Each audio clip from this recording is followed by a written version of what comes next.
أستغفر الله رب البرايا أستغفر الله من الخطايا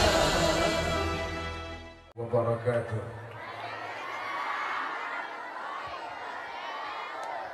Di Barung sebelah sana banyak perempuan, aduh murah senyum.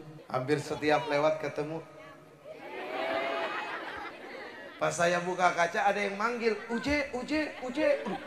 Kepengen berhenti, malu pak. Nanti apa kata orang, kok Uje dipanggil cewek berhenti? Ah udah jalan aja terus. Tapi tiba-tiba ada suara hati yang ngomong, sombong amat tuh jadi manusia, emang surga punya lu doang? Langsung injek rem. Nyamperin tuh pak ceweknya, Uje, assalamualaikum. Wajib dijawab nggak? Siapapun yang mengucapkan salam dengan syarat mutlak dia adalah beriman kepada Allah, hukumnya wajib dijawab. Waalaikumsalam neng. Ustadz mau kemana? Mau ke Bandung. Dari mana? Dari Ciputat. Ustadz nggak kepengen mampir. Nah ini dia yang mau pulang. Kenapa harus mampir? Saya mau nyari berkah aja. Astagfirullahaladzim. Jadi ternyata ada yang pengen nyari berkah. Salah, keliru. Padahal yang namanya Ustadz mah nggak punya berkah. Ustadz cuma punya berkat, brek-brek diangkat. Yang pasti punya berkah mah adalah Allah, bukan Ustadz. Kan untuk membuka kulit pisang. Ini ada pisangnya ya. Lihat Bu. Saya akan hadapkan ke wajah Udin. Ya.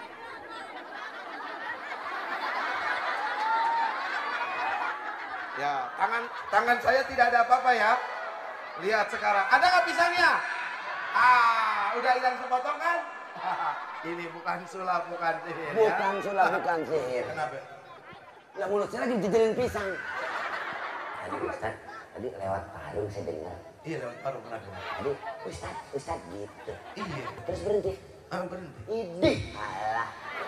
Loh, emang kenapa kok nggak boleh berhenti emang? Wah, kalau saya sih iman saya kuat.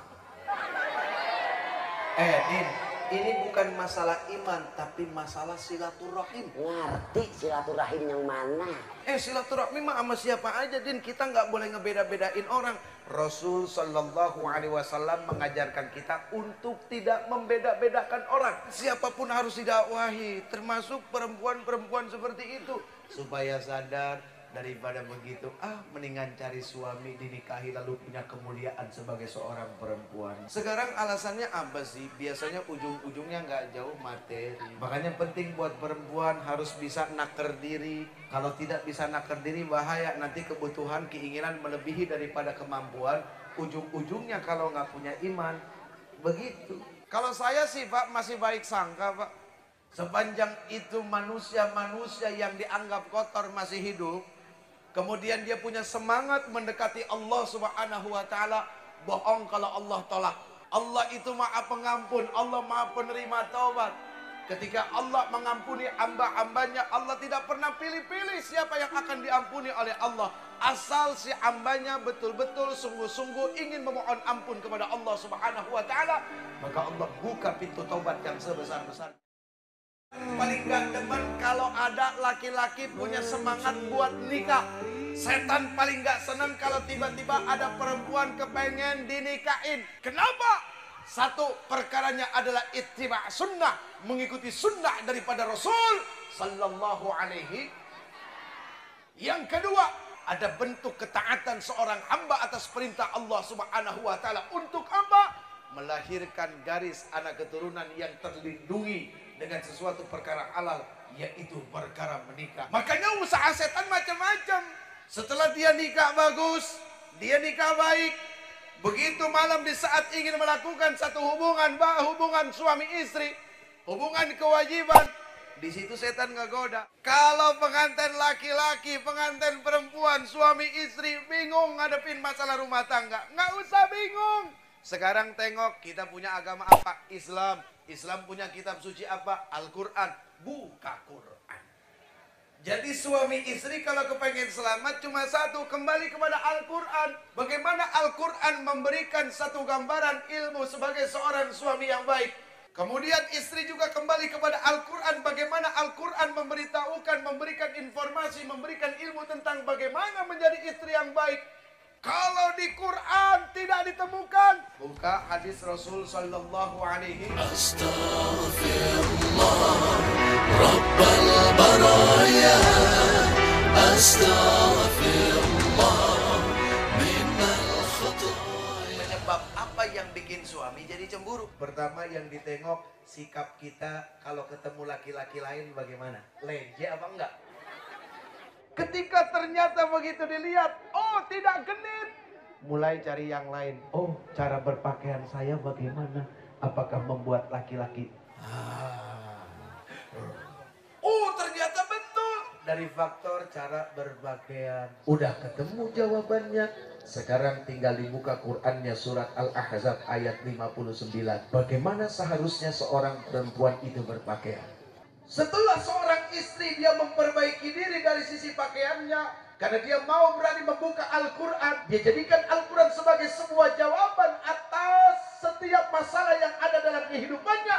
Sekarang lihat efeknya bagaimana. Ustaz, suami saya masih cemburu. Oh, berarti emang udah sifatnya begitu. Sekarang tinggal buat suaminya, apakah cemburu itu boleh? Boleh. Tapi cemburunya jangan cemburu buta, kudu cemburu melek. Seorang istri wajib menuntut, seorang suami wajib menuntun. Misalnya ini suami menuntut, ini istri dituntun. Dung dung dung dung dung dung dung dung dung dung. Kenapa jadi tepeng monyet begitu? Untunnya begitu. Yang dimaksud suami menuntun adalah apa? Apapun pola pikir tingkah laku seorang istri sudah pasti akan tercermin bagaimana suami memberikan pendidikan kepada istri.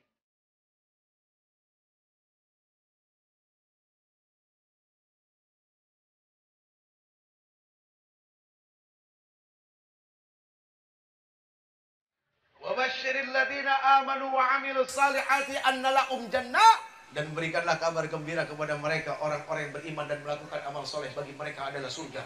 Surga yang di dalamnya mengalir air-air, sungai-sungai. Di dalamnya banyak buah-buahan seperti Allah memberikan mereka rizki dulu saat mereka di dunia. Dan di dalamnya ada perempuan-perempuan. Oh, perawan-perawan. Ini mohon maaf, ini yang nenek-nenek nggak masuk surga.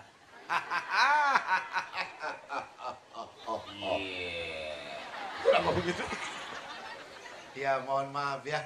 Sesuai dengan kata Rasul, nenek-nenek nggak pada masuk surga. Mohon maaf. Emang begitu, makanya jangan mau jadi nenek-nenek. Iya, suatu saat ada seorang nenek-nenek datang kepada Rasul. Ya Rasul, saya masuk surga nggak? Kata Rasul, maaf nek, kamu nggak masuk surga. Sedih dia. Terus Rasul senyum ketawa. Kenapa saya bilang kau di surga nenek nggak masuk surga? Karena di surga nggak ada nenek-nenek. Semua kembali jadi perawan. Bagaimana supaya kita mendapat hakikat daripada surga, kesenangan dan keridhaan Allah Subhanahu wa taala? Makanya apapun urusan sekarang kembaliin ke Quran.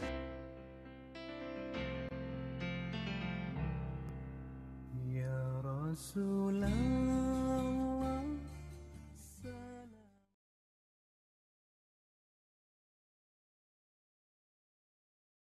Astaghfirullah